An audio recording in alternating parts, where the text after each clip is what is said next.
CNN, ABC, MSN, TechCrunch, Forbes, The Guardian, CBS, I could go on, as the list seems to be never ending, as today, all of these different news outlets are saying the same thing, and we have headlines such as AI leaders warn the technology poses a risk of extinction like pandemics and nuclear war, and they're all mirroring the same thing. Now, I know we can definitely 100% trust every single thing we see on the news these days, but there's more of a conversation here. Now, the thing that we all fear or look forward to, depending on which side of this teeter-totter you are on, is the AI singularity. Now, the AI singularity, for anyone not familiar with the term, is the point in which AI technology becomes sentient, where it no longer needs human interaction or human intervention to grow, build, and expand on itself, meaning that we could see some sort of dystopian future where they're just multiplying themselves infinitely with a vast array of knowledge. All knowledge, to be exact, all knowledge that has ever been, and knowledge that is currently unreachable to humanity could be gained in the blink of an eye if the AI singularity happens. And if you've seen the last video that we did where AI singularity is closer than we think, it could get worrisome when you realize that all the way back in 2018, 5 years ago, universities like University of Texas in Austin were already trying to integrate human emotion, human trust, and that trustworthiness word into AI. One of the things that I find most interesting about this is how the inner AI community is actually responding to this, and it may not be how you think.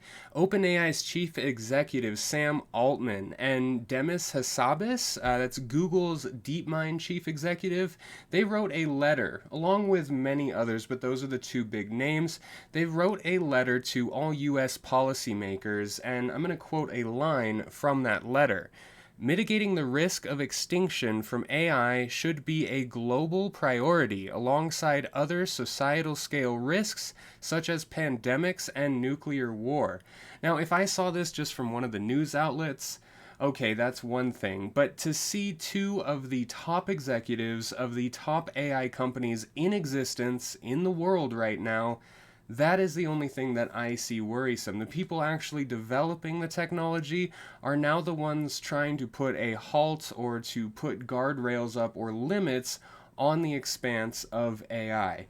Now, I don't know if you saw it, but if you didn't, there was a leaked Google letter or a Google memo to the employees of Google stating that the OpenAI's compatibilities, or the abilities rather, inside of AI right now on an open source scale are far exceeding what any of these companies are doing right now, which makes sense. There's many more of us out here trying to develop on and build on these AI programs, whether we're building our own or integrating, say, an OpenAI API key into our apps.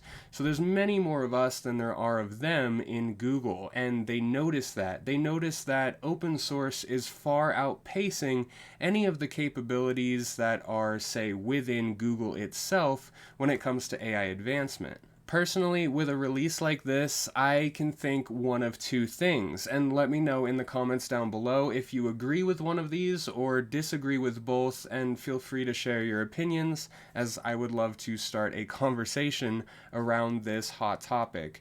Number one, this could actually be legitimate. The fears here could be real. It is possible that all of these developers at OpenAI, DeepMind, and all of these corporate developers could actually be worried about how far AI could go and how quickly that could happen. It could very well be that they know the AI developing, or the AI that they are currently developing, does actually have the limits to go sentient. We could reach the singularity, and at that point, nobody really knows what's going to happen.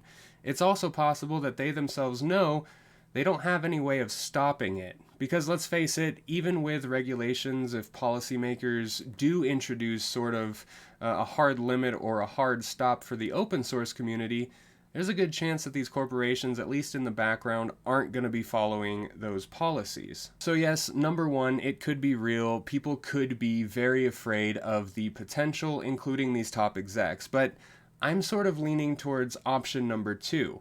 Option number two is, yes, they know that a singularity could potentially be dangerous, but they have the ability to throttle it on their end and make sure that the technology and advancements only go as far as they want them to.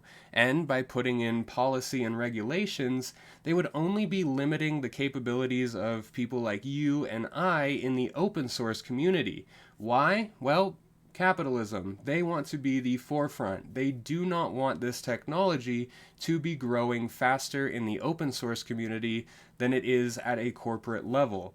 The llama and alpaca leak, Meta's big LLM leak that happened, really sparked the open source community, and it was just that. It was a leak. It was a corporate tool or a corporate LLM that was never supposed to be open source and go into public hands. Keeping all of that in mind, that's why I think it's either one or the other. Either one, it is legitimate fears, and they are trying to put a throttle on the advancement at corporate and open source levels, or more than likely, number two, they're trying to make sure that open source community, like you and I, does not outpace the advancement of a corporate level. Because let's face it, if open source already has and actually exceeds what they have at a corporate level, there is no way to monetize what they make inside of, say, OpenAI.